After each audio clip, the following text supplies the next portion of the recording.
If you have ears to listen to this podcast, then you will have to have a difficult conversation at some point. We all have to have tough conversations. And I say we have to have. Many of you may be avoiders, and so you avoid tough conversations at all costs. That's okay. I'm not judging you. And I want us to care enough to confront tough things. And so today I'm going to give us some tips and tricks for dealing with tough conversations. So today I'm going to give us some tips and tricks for dealing with tough conversations. Do you have a not so perfect life? I mean, we may look like we have it all together, but the truth is we all have stuff. Unbroken provides a brave space where we women can take off the mask, share our secret struggles, and our secrets to success. Unbroken, doing life better together. Every one of us is going to need to have a difficult conversation at one time or another in our lives. We can't avoid it. I mean, we can avoid it for a little while, but eventually you're going to have to deal with some tough stuff. And so today I want to share some tips and tricks for having hard conversations. But before I do that, I want to recap last week, because last week I talked about waiting before you address tough things. And WAIT was an acronym for determine why the situation bothered you, assess your part, assume good intentions on their part is the I, and then talk. But talk was not talk to them. Talk was talk to God. Ask God to search your heart, see what's wrong with you before you go talk to them. After we've waited, now we're ready to have that tough conversation. And I just want to give us a 6-step process for doing that. The first step, ask. Ask if that person is open to having a conversation about whatever occurred. So for example, hey, Sally, last week you made a comment about me always going 90 to nothing. Are you open to having a conversation about that?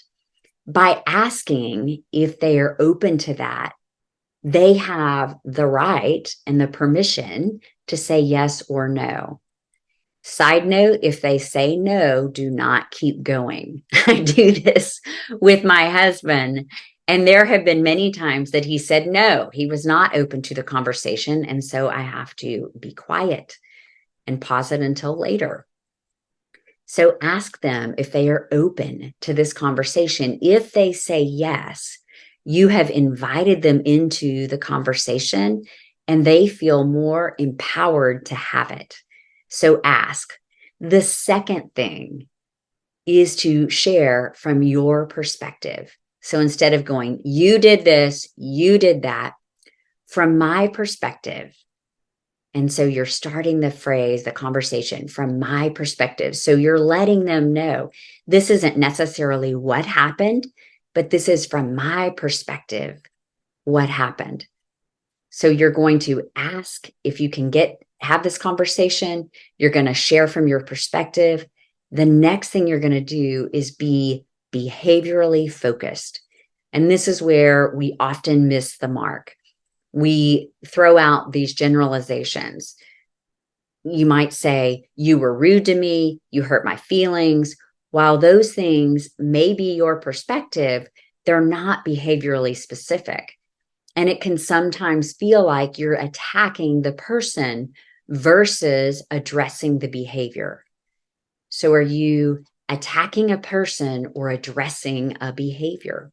So in that situation, I brought up, hey, Sally, last week, when you said, I'm always going 90 to nothing, you raised your voice, you crunched your eyebrows. I've just given some specifics, and then express how it made you feel or what it made you think. It made me think that you were criticizing how I work. And so I've stated the behaviors. I've then stated how it makes me feel or what it makes me think. And then ask them, assuming the best intentions, what did you actually mean by that? And here's where it is crucial. And it's the step where a conversation can either keep moving forward or it can go sideways. When you ask their perspective or what their intention was, come from a place of curiosity versus condemnation, curiosity versus criticism. And how do we do that? Through our tone and our body language. So here's what it made me think. It made me think you were questioning my work habits. And I'm curious, knowing that you care for me as a person, I know that wasn't your intentions. Can you help me understand what you did mean? And so you are opening up the conversation to really hear what they have to say. Years ago, I taught lots of Franklin Covey courses, and one of them was the power of understanding. And a principle in that was seek first to understand, then to be understood. And so by coming from a place of true curiosity and really wanting to explore the conversation, it allows us to understand where they are coming from. And then the last part is to talk next steps. Be super clear. Hey, next time, would you mind giving some context just so I can understand what you really mean by what you're saying?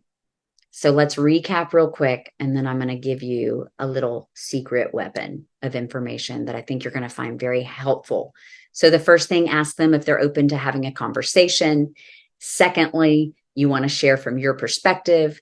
Then you want to be behaviorally specific, expressing the impact of what it made you think or feel. Come from a place of curiosity, asking them what they mean, and assuming great intentions while you're asking, and then talk very specific next steps. So here's my secret weapon for you.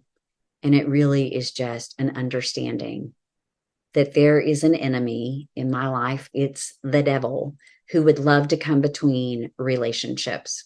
Why? Because when we are fighting against each other, we cannot be joined together fighting against the world. And let me just tell you, we are living in a crazy world. And that is one of the reasons that we started Unbroken, is we are trying to do our part to do things a little bit better. And when I am working with women in mastermind groups, we spend a lot of time on how do we have difficult conversations. And we actually go through a much deeper process, because I want us to be able to maintain relationships. I want us to be able to weather the storms. One of our teammates, we today had a tough conversation, and what made it a great conversation is that she and I both really kind of followed this formula. We both were coming from a place of wanting the best for one another, the best in the situation, and the best in the overall grand scheme of things. And so by keeping all of those things in mind, we were able to have a really great conversation, and it could have gone a different direction. I don't know what you are struggling with today, but know that you are not alone. There is a brave, safe space for you at theunbroken.org. That's where we're forging community, a community of women who want to take action and create change. And we'd love for you to join us. And if you are struggling, email us. You can email hello@theunbroken, or you can email me personally, info@janaehill.com. But remember, you are not alone. You can brave the hard. And here's a place where we are going to give you some tips and tricks to do life better together. If you like what you're hearing, please share this with a friend. And follow me at Real Janae Hill on Instagram, Facebook, Twitter, and YouTube.